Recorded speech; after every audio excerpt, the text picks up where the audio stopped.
¿Qué tal amigos? Somos Mazo DNA Nutrition con su amigo el nutriólogo Gustavo Loza. Y si quieres saber por qué no has podido disminuir tu porcentaje de grasa y poder mostrar esos abdominales, quédate en este video. El sentido de la vista para nosotros es muy importante, tan importante que cuando nosotros lo perdemos, nuestros movimientos se hacen más toscos, ya que este permite que se dé la comunicación interneuronal para que exista una contracción muscular. Y para esto es importante conocer las zonas específicas del cerebro. Cuando las imágenes son percibidas, la señal llega hasta la parte más posterior, en el occipital, donde solamente se percibe la imagen pero no hay una traducción. Posteriormente pasa a la parte parietal, donde ya se da una asociación o traducción de la imagen y se percibe todo lo que está pasando. Y algo muy importante se da en la parte voluntaria del movimiento, justo en el surco central del cerebro donde se encuentra la neurona motora, aquella información cerebral que nos va a dar la posibilidad para contraernos. Y entonces todo esto genera una serie de reacciones tanto bioquímicas como fisiológicas. Y se da de la siguiente manera. Primeramente se percibe una imagen que posteriormente pasará por el quiasma óptico, que se encuentra ubicado al centro de nuestro cerebro, justo en esta parte. El quiasma óptico se encarga de iniciar los mensajes que tengo que activar para que los cambios de membrana existan, así como las conexiones neuronales. Así es de que para yo poder hacer necesito ver. Y esto se lleva a cabo de la siguiente forma. Aquí tenemos la composición anatómica de la neurona. Tiene su núcleo, el axón por donde va a pasar una serie de mensajeros químicos. En este caso hablaremos de la acetilcolina, y tenemos las partes terminales llamadas dendritas, que será por donde saldrán los neurotransmisores, por ejemplo la acetilcolina. Primeramente, el núcleo manda hacia la cola de la neurona el neurotransmisor envuelto en una cápsula que será transportado a través del axón por medio de una proteína llamada quinesina hasta llegar a la parte final y pueda ser expulsado. A esto se le conoce como transporte axonal aterógrado. Para que este transporte se lleve a cabo, es necesario la utilización del ATP. El ATP es energía. Para que nosotros podamos realizar una actividad o movimiento necesito pagar con ATP, necesito gastar energía, por lo tanto el ATP será la moneda energética dentro del cuerpo. El transporte axonal aterógrado puede darse de manera rápida a 40 centímetros por día o de manera lenta a 0.5 milímetros por día. El transporte rápido es utilizado en la neurona más larga y el lento en las neuronas más cortas, por ejemplo, las que estimulan los músculos faciales. Posteriormente, y una vez que el neurotransmisor salió de la neurona y generó su efecto, este es recaptado y llevado de regreso al núcleo para poder ser reutilizado nuevamente. Y a esto se le conoce como transporte axonal retrógrado, que es llevado a cabo por proteínas llamadas dineínas, que también necesitan del ATP, o sea, de la energía, para llevar a cabo este transporte que va desde el axón hasta el núcleo. Para que todo esto que les acabo de platicar se lleve a cabo, es necesario que la neurona se despolarice, y a esto se le conoce como potencial de membrana, que se lleva a cabo de la siguiente manera. El potencial de membrana es producido por una diferencia de concentraciones iónicas en los dos lados de la membrana, es decir, tanto dentro como fuera de ella. El equilibrio de las cargas está mediado principalmente por sodio, que tiene una carga positiva y que se encuentra en mayor cantidad fuera de la célula, con una concentración de 142 equivalentes y solamente 10 equivalentes dentro de esta, por lo que va a generar una mayor carga positiva fuera de la célula. Y el otro elemento más abundante, pero dentro de la célula, es el potasio, con 140 equivalentes y 4 equivalentes fuera de esta. El potasio también tiene carga positiva, pero que no tiene tanta concentración, por lo que va a mantener una carga negativa dentro de la célula, y por lo tanto, las cargas eléctricas siempre serán positivas fuera de la célula y negativas dentro de la célula. Sin embargo, el sodio y el potasio tienen la facilidad de entrar y salir de ella, lo cual conlleva a que las cargas puedan invertirse. Sin embargo, resulta que sodio y potasio no son buenos amigos y no se llevan bien, y esto hace que no puedan estar juntos en un mismo lugar. Por lo tanto, cada vez que sodio entra, el potasio sale, y viceversa. Cada vez que sodio sale, el potasio entra. Generalmente genera ese equilibrio de cargas. El potencial de membrana se divide en tres: potencial en reposo, potencial de acción y refractario. El potencial en reposo se lleva a cabo cuando yo estoy relajado y sin moverme, cuando estoy dormido, por ejemplo. Y está mediado por dos elementos llamados canales de fuga y la bomba sodio-potasio. Ellos dos generan una carga de menos 90 milivoltios.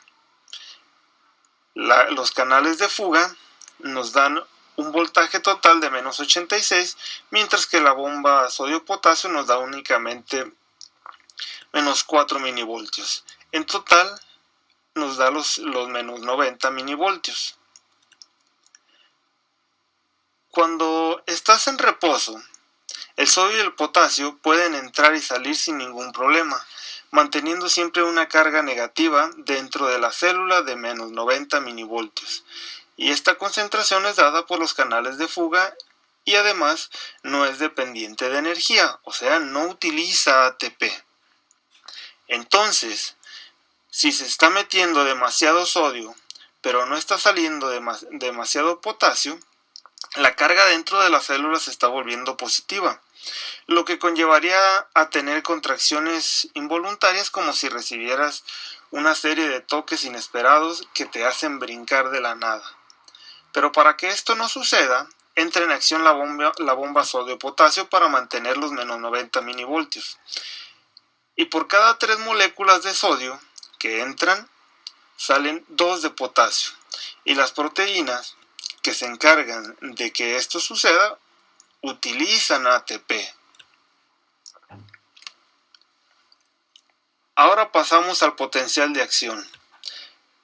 Este está mediado por 4 elementos: los canales de fuga, la bomba sodio-potasio y los canales activados por voltaje de sodio y de potasio.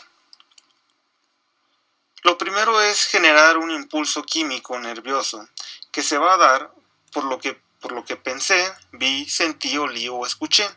Y podemos observar cómo se da el cambio de cargas de positivo a negativo dentro y fuera de la célula al momento de generar un impulso o señal. Si lo graficamos, se ve más o menos así. Tenemos menos 90 milivoltios en reposo, pero debido a un movimiento que yo hice, se generó una carga eléctrica que puede llegar a menos 65 o menos 55 milivoltios, y eso hace que se active la ley del todo o nada. Esto permitirá abrir los canales de sodio para que pueda entrar mucho más sodio y poder llegar hasta más 35 para generar una contracción máxima. Al llegar a los más 35, los canales de sodio se cierran y se da apertura a los canales de potasio y comienza a salir todo el sodio hasta llegar nuevamente a la relajación en los menos 90 milivoltios. Y a esto se le conoce como la fase 3, fase de repolarización o refractario. Además, al periodo refractario lo podemos dividir en dos: absoluto y relativo. El absoluto es cuando se genera el estímulo, llega hasta los más 35 y regresa a los menos 90. Por ejemplo, cuando estás acostado, a gusto, relajado, y te dan ganas de ir por un vaso de agua, te levantas, tomas lo que necesitas y te vuelves a acostar. A eso se le conoce como periodo refractario absoluto. Y el relativo es cuando se está generando contracciones constantemente. Sube, baja y vuelve a subir, y así sucesivamente. Esto sucede cuando estás jugando fútbol, por ejemplo, o cuando estás en el gimnasio levantando pesas. Muy bien, ya hablamos del sodio, ya hablamos del potasio, y ahora la pregunta es: una vez que sabes que es necesario el sodio y el potasio para poder generar una contracción y una mayor demanda de energía y así poder bajar de peso, ¿lo cuentas? Y seguramente te preguntarás, ¿y todo esto que me acabas de explicar, como para qué? ¿Ok? Todo esto es para que entiendas solamente cómo se libera la acetilcolina. Entonces recordarás que desde el núcleo de la neurona viaja una cápsula que lleva un neurotransmisor, la acetilcolina, y que viajaba a 40 centímetros por día y posteriormente existía una despolarización y así poder ser secretado. ¿Y eso para qué me sirve? Ok, y si aún no ha quedado lo suficientemente claro, ahora hablemos de músculos, que es la parte de toda esta bonita historia. Perdón, que es parte de toda esta bonita historia. Y nos iremos directamente hasta la parte más interna y funcional del músculo, hasta los miofilamentos, que son las proteínas contráctiles, es decir, son las que se encargan de generar las contracciones musculares, y estas son la actina y la miosina, que tenemos en color morado y color verde. Y lo importante de esto es conocer quiénes intervienen para la contracción, quiénes intervienen para que la contracción se dé. Visto de otra manera, tenemos a la actina, que son las bolitas blancas, y que ayudan a la contracción, y es la que genera el deslizamiento fibrilar, y que está unida a las bandas Z, y a su vez está rodeada por dos proteínas, tropomiosina y troponina. Existen tres tipos de troponinas: la troponina T, que está unida a la tropomiosina, la troponina I, unida a la actina, y la troponina C, que es a la que se le va a unir el calcio. Y tenemos a miosina, que tiene algunas cabecitas y que está sostenida de otra proteína llamada titina, y que es la que le da cierta estabilidad o soporte. Es necesario que miosina se acople con actina para que se pueda dar la contracción muscular. Lo importante de esto es que cuando el calcio se une a la troponina C, la troponina T mueve a la tropomiosina y la actina queda descubierta y la miosina se pega y puede degradar y utilizar más ATP, o sea, más demanda de energía. Viéndolo de una manera más gráfica, esto se da de la siguiente manera. Tenemos a la actina, tenemos a la miosina y esta está cargada con ATP. Si ella quiere juntarse con la actina no puede porque la está obstruyendo la tropomiosina, y para esto es necesario que se libere el calcio. Ahí viene el potencial de acción. El calcio se va a asentar en la troponina C y entonces la tropomiosina se va a mover y miosina se va a poder unir a la actina para poder degradar el ATP, y ahí lo tenemos. Posteriormente va a recaptar ATP para poder desacoplarse y seguir degradando ATP. Una vez que el calcio ha desaparecido de nuestras fibras contráctiles, miosina no puede hacer contracción más.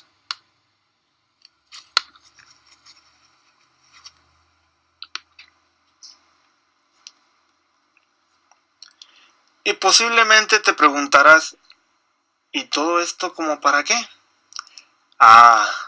Pues si recuerdas la acetilcolina que era secretada por las neuronas, pues cada vez que se da el potencial de membrana en acción, se libera la acetilcolina y se sienta sobre sus propios receptores de acetilcolina.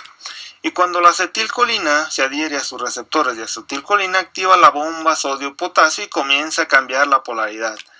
Cuando cambia la polaridad de los túbulos T, se abren los canales de calcio, y así poder adherirse a la troponina C y la miosina a la actina, y de esta manera generar la contracción y poder realizar cada uno de los movimientos de mi cuerpo, desde caminar, correr o saltar.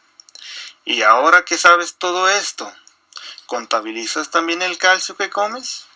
¿Contabilizas el calcio que prescribes en un plan de alimentación?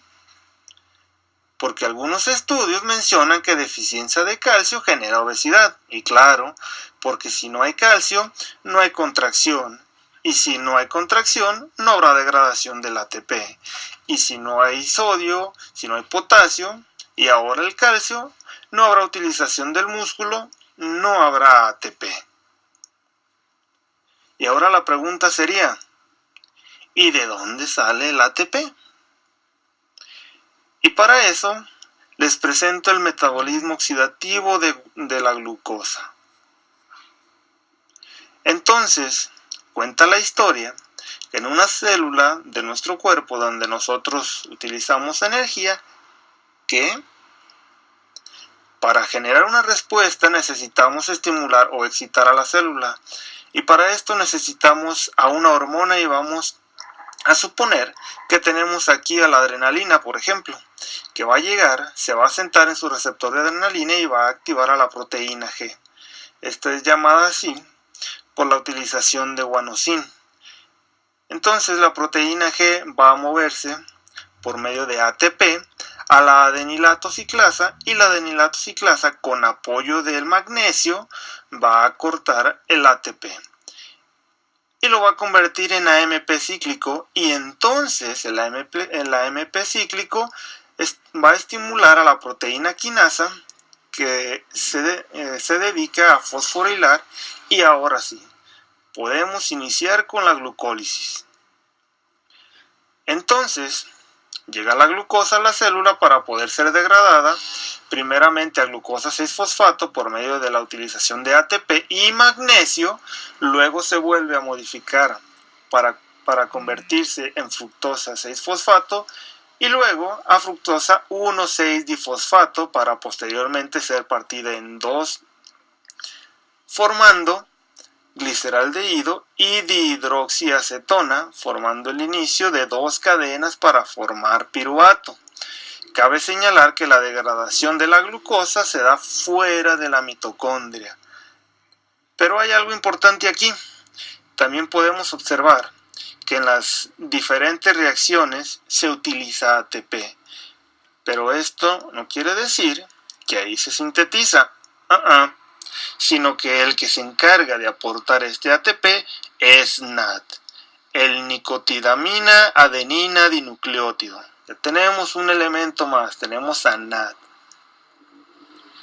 Y es que para poder hablar del ciclo de Krebs, de la glucólisis y el piruvato, yo necesito de todos estos sustratos. Necesito de la tiamina, o mejor conocida como vitamina B1, necesito de FAT o de la vitamina B2, necesito de NAD, de la vitamina B3, de la vitamina B5 y del ácido lipoico.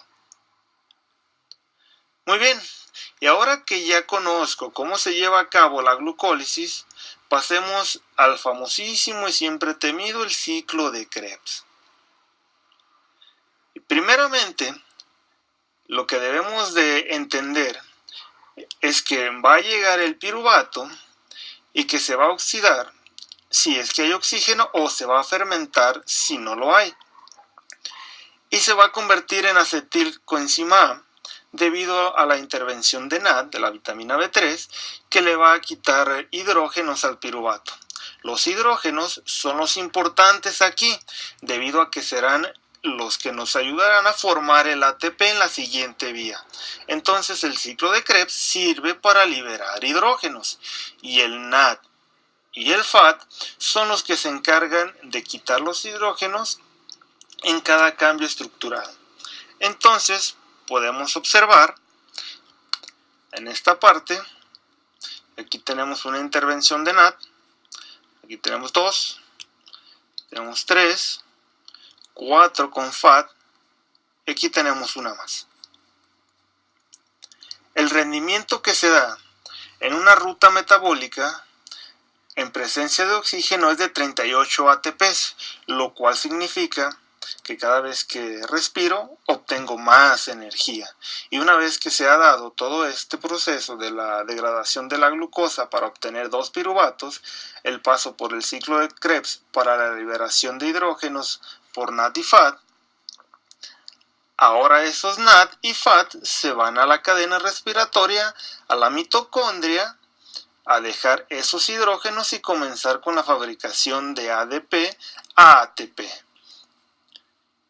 Entonces, el lugar donde se sintetiza el ATP es dentro de la mitocondria y en la cadena respiratoria, generando un total de 38 ATPs. Por lo tanto, cada vez que me dicen que haga cardio para disminuir mi porcentaje de grasa es por esto, para generar más ATPs, degradar la glucosa, produzco más energía y me ayuda. En resumen,